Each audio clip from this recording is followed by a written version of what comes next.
Comment tripler ton salaire en bossant en Suisse tout en habitant en France? Aujourd'hui, je vais te donner les 6 étapes concrètes que tu peux suivre juste après la vidéo. Tu auras juste à dupliquer, à copier-coller. En fait, la plupart des Français pensent que pour bosser en Suisse, il faut absolument avoir des diplômes de malade, il faut absolument avoir du réseau, avoir des connaissances, avoir du piston ou quoi que ce soit. Alors qu'en réalité, à 95% du temps, c'est totalement faux. T'as pas besoin de tout ça. Parce qu'on a tous quelqu'un qui bosse en Suisse actuellement, quelqu'un de notre entourage ou alors qu'on connaît, qui n'a pas plus d'expérience que nous, qui n'a pas de piston, qui n'a pas de réseau, qui n'a pas plus de compétences que nous. Et honnêtement, on va pas se le cacher, il est pas plus intelligent que nous, mais qui lui gagne 3 fois plus. Et dans cette vidéo, je te montre exactement le chemin complet, étape par étape, pour décrocher un emploi en Suisse, t'installer en frontière et réaliser tes démarches administratives, le tout en 90 jours. D'ailleurs, je te garde quelques bonus que je vais t'offrir durant toute la vidéo, donc profites-en. D'ailleurs, si tu me connais pas, moi c'est Julien, j'ai été moi-même frontalier suisse pendant plus de 2 ans et demi. Je suis passé de 1500 € par mois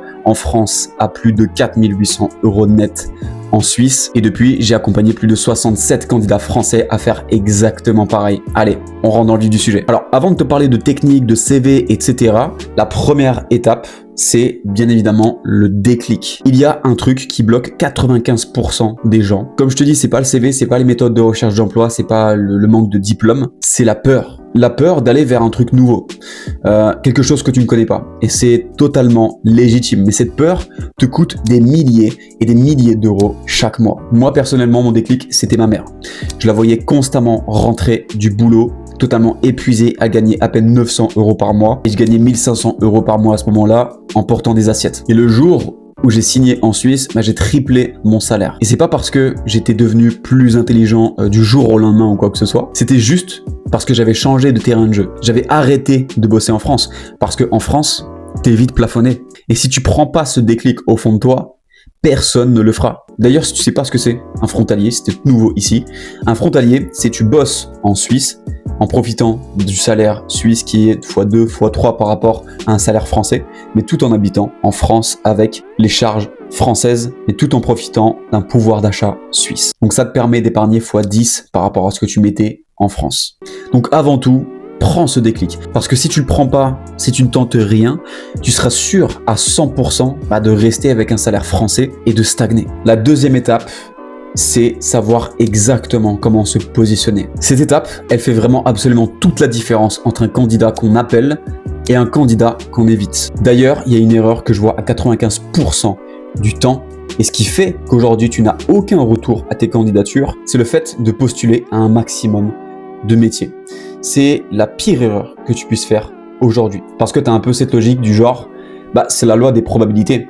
Tu penses que ratisser large, postuler à plusieurs métiers en même temps, ça va te donner beaucoup plus de chance. Et c'est là que tu te trompes profondément. Il faut savoir que la Suisse, c'est un petit pays. Ils se connaissent tous et on le grille directement, le candidat qui vise plusieurs domaines, plusieurs métiers. Les RH suisses et les recruteurs suisses en ont l'habitude, ils le voient directement et ça fait vite le tour de la Suisse. Et quand on te voit faire ça, tout ce qu'on voit, c'est un candidat qui n'est pas stable, qui ne sait pas du tout ce qu'il veut, et c'est un candidat qui n'est pas digne de confiance réellement. Donc, ce qu'il faut absolument que tu évites lorsque tu veux décrocher un emploi en Suisse le plus vite possible et te positionner en tant qu'expert, parce qu'avant tout, en Suisse, on veut l'expert de leur domaine, un candidat qui a réellement une plus-value à apporter à une entreprise et pas uniquement un candidat qui veut juste un job pour gagner 2000 € de plus chaque mois. Et pour cela, il faut que tu sois clair sur un seul et même domaine. C'est ça la clé du positionnement en Suisse et qui fera que tu auras des retours rapidement. C'était le cas de Jenny, d'ailleurs une des clientes qui postulait de son côté avant de se faire accompagner. Elle avait envoyé plus de 100 candidatures refusées de son côté, à postuler à gauche et à droite sans réelle stratégie et sans positionnement. Et en seulement 57 jours après, avec un positionnement stable, on a décroché 6 entretiens et un CDI signé à plus de 6 chiffres annuels. Sans avoir besoin de pistons, sans avoir besoin de diplôme suisse, juste avec un positionnement stable et une méthode claire que je vais te parler dans quelques instants. Et bien sûr, pour te créer un vrai positionnement stable, comme Jenny, il va falloir que tu répondes à quelques questions avant tout. Déjà, la première question que tu dois te poser, c'est dans quel métier tu es le meilleur ? Parce que regarde ton CV, tu as sûrement plusieurs expériences multiples et variées dans plusieurs domaines, mais quel est le domaine le plus récent? Quel est le domaine où tu as la banane lorsque tu vas bosser? Quel est le domaine dans lequel tu vas t'épanouir réellement? Eh bien, choisis celui-ci. La deuxième question, c'est qu'est-ce que tu fais mieux que les autres. Il faut savoir qu'est-ce qui fait que toi, tu seras différent par rapport aux autres candidats. C'est ça un vrai positionnement stable, un positionnement en béton. C'est savoir en quoi toi, tu serais le candidat évident parmi les 400 autres candidats qui postulent pour le même poste que toi. Et la troisième question, c'est qu'est-ce que tu cherches vraiment? Quel est ton projet professionnel? Parce que la majorité des CV aujourd'hui, c'est totalement flou. On ne sait pas ce que tu cherches actuellement. On ne sait pas si tu viens t'installer sur plusieurs semaines, si tu viens t'installer pendant plusieurs années, si ça va être vraiment un projet de vie. Est-ce que tu cherches un CDI, un CDD? On ne sait pas, en fait, c'est flou. Donc ta première mission, c'est de répondre déjà à ces 3 questions. Choisis ton domaine, celui où tu te vois exceller, celui dans lequel tu te vois évoluer professionnellement, surtout sur du long terme. Et tu as déjà un positionnement stable. Alors bien sûr, pour créer le positionnement de Jenny, il n'a pas fallu que 3 questions, bien évidemment. Je lui ai posé une série de dizaines et des dizaines de questions très précises qui nous ont permis de créer un positionnement totalement unique sur le marché. D'ailleurs, je te réserve le document à la fin de la vidéo. Passons à l'étape numéro 3 et c'est le dossier de postulation. Ok, maintenant qu'on a clarifié ton positionnement, que tu as ton déclic, on va construire ton vrai dossier de postulation au code suisse. Et là, je te vois déjà venir, tu dis ouais mais Julien, moi j'ai déjà un CV, je me le suis déjà fait sur YouTube, j'ai déjà regardé plusieurs vidéos, j'ai même payé quelqu'un pour qu'on me fasse mon CV. Donc c'est tout bon, j'ai pas besoin. Mais laisse-moi te casser ça en 10 secondes. Parce que encore une fois, sans le travail d'avant qu'on a fait, ton CV il sert absolument à rien. C'est un CV de plus dans la pile. Il a aucune âme, il ne montre pas ta vraie valeur sur le marché. Et surtout, il n'est pas fait pour la Suisse. Il parle français. Et le pire en fait dans tout ça, c'est que le CV français n'a strictement rien à voir avec le CV suisse. La majorité des candidats français postulent avec ce genre de templates. Des templates Canva qui sont déjà prêts à l'emploi. Le gros problème de ça, c'est que, comme tu peux le voir, il y a des espèces de colonnes, de couleurs, il y a des logos, il y a des designs, il y a des barres de chargement. Tout ça, ce n'est pas lu par des logiciels de tri que plusieurs entreprises utilisent. Les logiciels de tri, ce qu'on appelle les ATS, c'est des IA qui filtrent les CV de chaque candidat avant de les délivrer au RH suisse. Il y a plusieurs critères pour passer ces logiciels de tri, ces systèmes ATS. Et si ton CV n'est pas adapté à ces logiciels de tri, malheureusement, à chaque fois, tu te heurtes à un mur et tu as des refus automatisés. A contrario, il te faut un template de cette forme-là, qui se lit de haut en bas et de gauche à droite exactement comme un humain. Un CV beaucoup plus sobre, qui parle chiffres, qui parle résultats mesurables. Et un CV suisse, ça a des codes différents, une présentation différente et un ton différent. Et surtout une langue différente. C'est pas parce qu'en Suisse on parle français qu'on va utiliser les mêmes termes. C'est totalement faux. Et l'erreur commune que je vois constamment, c'est de penser que le CV va faire absolument tout dans tes recherches d'emploi. Le CV en réalité représente à peine 10% de toute la stratégie de recherche d'emploi en Suisse. Mais bien sûr, un CV ne suffit absolument pas pour décrocher un emploi. Il va falloir plusieurs pièces supplémentaires dans ton dossier de postulation. Qu'est-ce qu'on appelle dossier de postulation à la Suisse? En Suisse, on demande 5 choses déjà, principalement un CV que je t'ai présenté juste avant, une lettre de motivation qui sera adaptée à chaque offre d'emploi et à chaque entreprise, tes diplômes scannés en PDF, certificat de travail et lettre de recommandation. D'ailleurs, le dossier de postulation suisse, c'est ce qu'on clarifie ensemble les premières 24 heures dans le programme d'accompagnement MSS. Je fournis tout à mes clients, CV, lettre motivation, des modèles de lettres de recommandation qu'ils peuvent déjà envoyer à leur ancien employeur. Mais bien sûr, pour t'aider à monter tout ça le plus rapidement possible et gratuitement, je t'ai préparé absolument tout dans le kit du frontalier, que ce soit CV suisse, lettre de motivation, checklist, préparation entretien, je te garde la surprise à absolument tout ce que tu as besoin. Le premier lien est en description. Passons à la 4e étape et c'est de décrocher tes premiers entretiens en Suisse. Félicitations, tu as ton dossier de postulation qui est prêt et surtout à la sauce suisse avec un positionnement stable. Le déclic, tu as absolument tout, tu es prêt, quasiment prêt en tout cas. Maintenant, on va aller voir comment on va aller chercher ensemble ces premiers entretiens. Avant tout, il faut absolument que je te parle d'une erreur que je vois à 95% du temps et qui élimine absolument tout le monde, ni avant même qu'ils commencent, c'est leur façon de s'attaquer à un marché qui est totalement différent du marché français. 99% des candidats français aujourd'hui sur le marché suisse postulent exactement comme en France. C'est-à-dire qu'ils déposent un CV sur JobUp, sur Indeed, et ils attendent. C'est ça le problème, c'est qu'ils attendent. Et d'ailleurs, si tu fais ça actuellement, t'as déjà perdu. Et c'est sûrement ça qui fait que tu n'as toujours pas de retour à tes candidatures. Parce que si tu vas dans l'optique de déposer un CV et d'attendre, en réalité, quelqu'un aura déjà pris ta place. Le marché suisse, c'est un marché dynamique et qui donne et qui offre à ceux qui osent. Et le pire dans tout ça, c'est que le marché suisse est bouché surtout en ce moment, en 2025 et 2026, on n'a jamais atteint un aussi grand pic de concurrence. Donc ça suffit plus aujourd'hui de postuler uniquement sur les sites d'offres d'emploi, parce que pour une seule offre,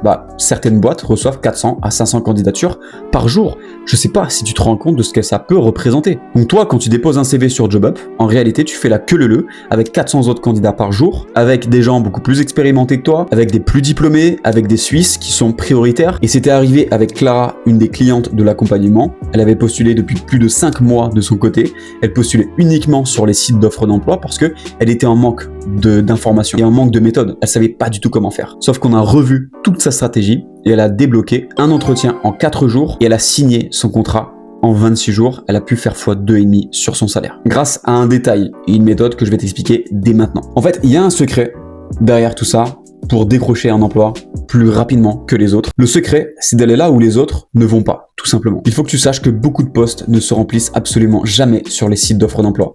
70% des postes actuellement en Suisse se pourvoient via le marché caché. On appelle le marché caché, c'est le marché invisible. Les sites d'offres d'emploi, c'est le marché visible. C'est visible à tout le monde, n'importe qui peut déposer un CV. Mais le marché caché, ce n'est pas disponible sur les offres d'emploi. Ce n'est pas visible. C'est tout ce qui passe par le réseau, la cooptation, le bouche à oreille, les gens qui te recommandent entre eux. Et l'endroit pour rentrer dans ce circuit à coup sûr, c'est la plateforme la plus délaissée par 95% des candidats français, c'est bien évidemment LinkedIn. Mais concrètement, comment faire pour utiliser cette plateforme? Parce qu'on a tous un profil LinkedIn qui prend la poussière, on en a tous déjà créé un, mais on ne sait pas réellement comment utiliser cette plateforme. Je vais tout expliquer concrètement, exactement comment on fait avec nos clients qui leur permettent de signer en Suisse en moins de 90 jours. Premièrement, tu repères les entreprises dans lesquelles tu veux bosser. Tu fais une liste sur Google Maps et tu repères toutes les entreprises dans lesquelles tu veux évoluer professionnellement, dans lesquelles tu te vois sur le long terme. Deuxième étape, tu vas aller chercher sur LinkedIn chaque contact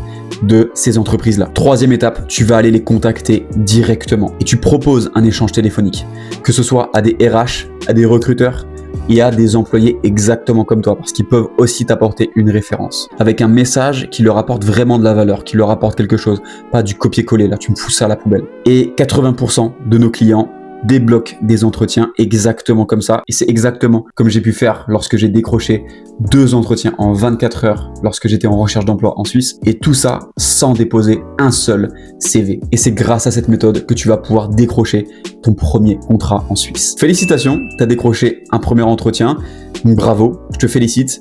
Maintenant, il va falloir passer à la 5e étape et c'est réussir l'entretien. Parce que maintenant, tu as l'entretien soit en visio ou soit l'entretien en physique. Et c'est là où la majorité des candidats se plantent sans même s'en rendre compte. Parce que la plupart des Français, lorsqu'ils ont un entretien en Suisse, ils se disent qu'un entretien, c'est juste une discussion, qu'il faut juste avoir un bon feeling, pas besoin de se préparer. Et c'est une grosse erreur, parce qu'en Suisse, l'entretien, c'est du sérieux. Et pour te préparer à 100% pour cet entretien, la première étape, c'est te renseigner à fond sur l'entreprise.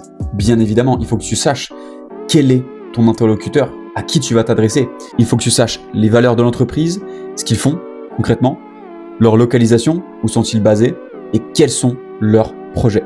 Une fois que tu sais tout ça, la deuxième étape, c'est préparer ton pitch personnel, ta présentation en 1 minute 30. C'est la réponse à la fameuse question « Pouvez-vous vous présenter ?» Et là, 95% des candidats français tombent dans le piège de réciter leur CV pendant 10 minutes. J'ai fait ci, j'ai fait ça. Je suis passé par là, j'ai eu telle expérience. Après, j'ai fait ci, j'ai bifurqué sur là.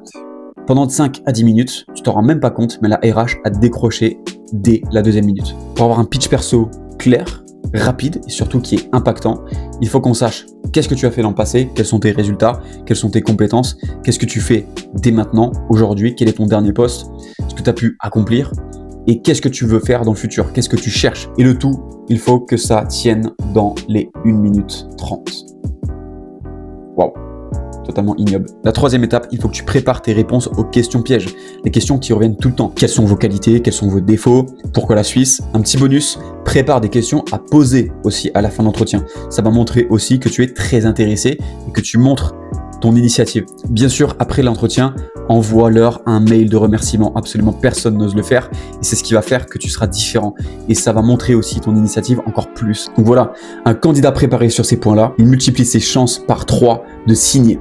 Après, franchement, faire tout ça seul, ça peut être chiant, honnêtement, c'est long. Et c'est pour ça qu'on accompagne les candidats français aujourd'hui dans leur recherche d'emploi. Et notamment, on a accompagné un couple, Antoine et Smahan, qui ont signé en même temps en Suisse en moins de 90 jours. C'est l'inverse, c'est plutôt Antoine qui a signé à plus de 7500 francs et Smahan à 5500 francs, ce qui a fait un total de 13 000 francs par mois en couple. Sauf que le mois de décembre, on a le 13e salaire. Et ça, il l'avait totalement oublié. Et donc, le mois de décembre, au lieu d'avoir un salaire, t'en as deux. Sauf qu'ils sont déjà en couple. Donc, ils vont avoir 4 salaires suisses le mois de décembre. Ce qui représente 26 000 francs, bordel.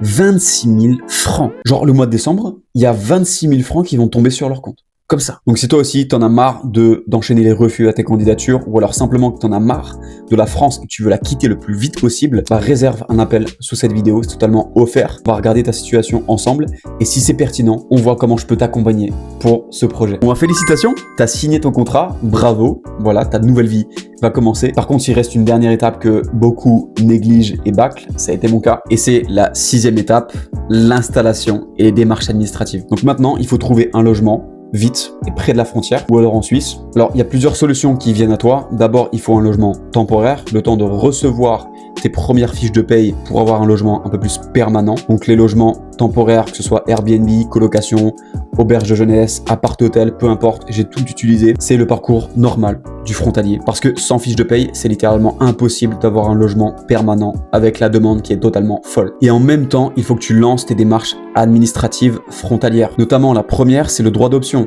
Le choix entre l'assurance maladie française ou l'assurance maladie suisse. D'ailleurs, si tu as des questions à propos de l'assurance maladie et que tu as besoin d'aide, moi j'ai ma compagne qui bosse avec moi, qui est conseillère financière, qui s'occupe des clients de l'accompagnement MSS, qui les accompagne étape par étape. Donc si tu veux, tu m'envoies juste un message sur Instagram, le lien est dans la description. Elle se fera un plaisir de te répondre. La deuxième étape, c'est la déclaration d'impôt, parce que la déclaration d'impôt est différente selon les cantons. Par exemple, à Genève, tu es imposé à la source, c'est directement via ta fiche de paye. Mais par contre, dans le canton de Vaud, c'est très différent. Tu n'es pas imposé à la source. Donc il faut aussi que tu sois vraiment au courant au niveau démarches administratives. Autrement, tu risques de perdre énormément d'argent sur la table. Troisième étape, le permis G, donc le permis de travail frontalier qui est obligatoire pour pouvoir travailler en toute légalité sur le sol suisse si tu habites en France. Et ça, c'est l'employeur qui s'occupe de 95% des démarches. Toi, tu as juste à fournir quelques pièces justificatives, c'est tout. Et puis une fois que tu as fait ça, basta, t'es frontalier pour de bon. T'as les salaires suisses qui tombent sur ton compte et ta vie change. Donc voilà, les 6 étapes sur le papier, c'est clair. Mais soyons honnêtes tous les deux, que ce soit l'étape 1, numéro 2, le dossier de recrutement, les recherches d'emploi, les entretiens, t'as absolument tout sur le papier, t'as le chemin sous les yeux. Le vrai problème, c'est jamais de connaître les étapes, parce que je viens de te les donner gratuitement ici. Le problème, c'est de les faire seul, sans jamais savoir ce qui cloche. Parce que tu peux envoyer un dossier, t'as pas de réponse, mais tu sais même pas d'où ça peut venir. Et là, tu vas commencer à douter. Tu vas commencer à douter sur toi. Est-ce que c'est toi qui as assez d'expérience? Est-ce que c'est ton CV qui bug? Est-ce que c'est tes méthodes? Est-ce que c'est le marché? Alors tu refais au hasard et tu répètes la même erreur 50 fois. Sauf que nous, on est là pour te dire, là ça bloque, là tu fais n'importe quoi, et je suis là pour te diriger vers la bonne direction pour éviter que tu perdes des mois et des années pour certains. Parce que j'ai moi-même fait le trajet et je le refais tous les jours avec les candidats qu'on accompagne. On a d'excellents résultats. Tous nos clients prennent tous les postes du marché. Donc si tu veux qu'on échange sur ton projet totalement gratuitement, sans aucune pression, pour qu'on puisse voir si je peux réellement t'accompagner dans ton projet, encore une fois, le lien est dans la description. On prend 5 personnes ce mois-ci, pas plus, parce qu'on veut aussi assurer un maximum de qualité. Et le bonus final, du coup, comme je t'ai dit, c'est tout le kit du frontalier avec le document qui va te permettre de créer ton positionnement, toutes les questions que je pose à mes propres clients. C'est gratuit, je t'offre tout ça. Le lien est dans les descriptions. J'espère que cette vidéo t'a plu. Moi, ça m'a fait un plaisir de te la faire. Si tu veux voir le podcast avec Aymen, une recruteuse suisse, où elle te donne absolument tout, ses secrets de recherche d'emploi, je te laisse la vidéo juste ici. Et si tu veux voir l'étude de cas de Philippe, qui est passé de 1 500 € à 4 400 francs par mois en passant frontalier grâce au programme, je te laisse l'étude de cas juste ici. Et nous, on se retrouve en appel. Ciao, ciao, c'était Julien.